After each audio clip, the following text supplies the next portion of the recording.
What does a normal day look like for Filipino street vendors? Nice. Is it hard to be a street vendor in the Philippines? What are their struggles and what are their dreams? Today, we are going to answer these questions and more as we spend a day in the life of Filipino street vendors. It's 6:30 a.m. and our first stop is at a popular fish market. The place is already bustling with activity. Vendors are sorting out their fish and other seafood while customers are picking out the freshest catch of the day. We can hear the vendors shouting out the prices and the customers bargaining for the best deals. Meet Aling Sonia. She has been selling fish in this market for over 20 years. Her stall may not be the biggest or the most well-stocked, but she has a loyal clientele who trust her for her honesty and quality products. She wakes up every day before sunrise to prepare for the day's sales. She carefully selects each fish, ensuring that they are fresh and of the highest quality. She knows her customers by heart and greets them warmly, making them feel like family. Despite the long hours and the hard work, Aling Sonia takes pride in her job. She loves being able to provide for her family. Through her work and seeing the smiling faces of her customers makes it all worthwhile. As we move through the market, we see all kinds of vendors, from those selling fresh produce to those selling processed foods. We also see vendors selling clothes, shoes, bags, and other accessories. There are even vendors selling services like manicures and pedicures. At around 8 a.m., the streets start to get busy as people go about their daily routines. Some are going to work, others are on their way to school. Many are simply out and about running errands. Life in the Philippines moves at a fast pace, and the streets are always teeming with activity. The vendors have to be prepared for everything. They need to be able to handle large crowds and keep their cool under pressure. They also need to be flexible and adaptable.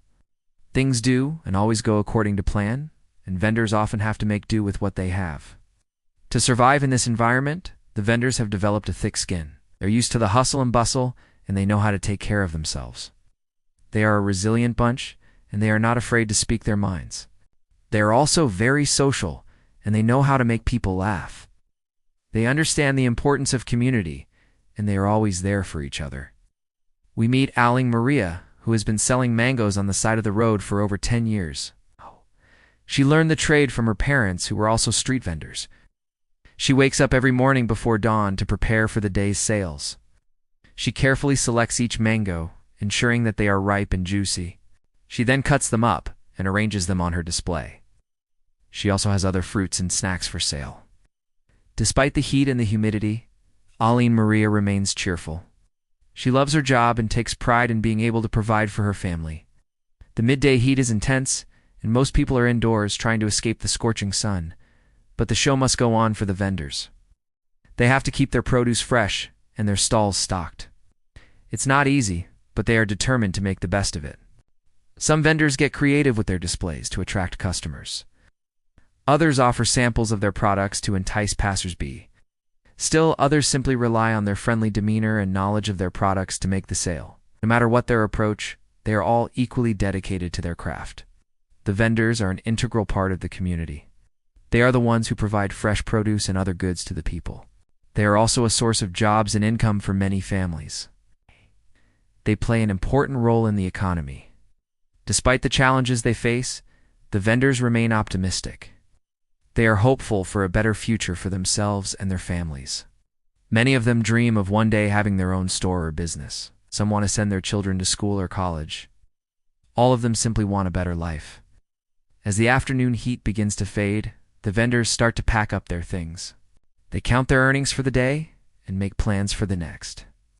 Some vendors use their earnings to pay for their children's education. Others use it to pay for medical expenses or to buy new equipment for their business. For some, it's simply a matter of putting food on the table. And the vendors are a hard-working and resilient bunch. They've faced many challenges, but they have never given up. They are an inspiration to us all. As we walk through the streets, we see the vendors packing up their things. Some vendors are chatting with their friends and family. Others are simply taking a break before starting up again tomorrow. We see children helping their parents pack up. We also see young entrepreneurs setting up their first business. The streets are slowly emptying out. The vendors have finished their shift and are heading home. Customers are either finishing their purchases or making their way home after a long day. The streets are still busy, but there is a different energy in the air. People are relaxed and are looking forward to a night of rest. We head over to a popular food market to check out the nightlife. The place is now buzzing with activity as people come to buy dinner or do some late-night shopping. You can hear the vendors shouting out their products and the customers bargaining for the best deals. But it's not all fun and games. The vendors have to be on guard against thieves and pickpockets. They also have to deal with the noise and the crowds. It can be overwhelming at times, but the vendors are used to it. They know how to protect their merchandise and how to stay safe. They are also experts at dealing with difficult customers. They are patient and polite even when they are being yelled at. They know how to diffuse a situation and make the customer feel appreciated. We meet Aling Tess, who has been selling fish balls and other street food for over 15 years. She learned the trade from her grandmother, who was also a street vendor. She wakes up every morning before sunrise to prepare for the day's sales. She carefully cooks each batch of fish balls, ensuring that they are juicy and flavorful. She also has other snacks and meals for sale. Despite the long hours and the hard work, Aling Tess takes pride in her job.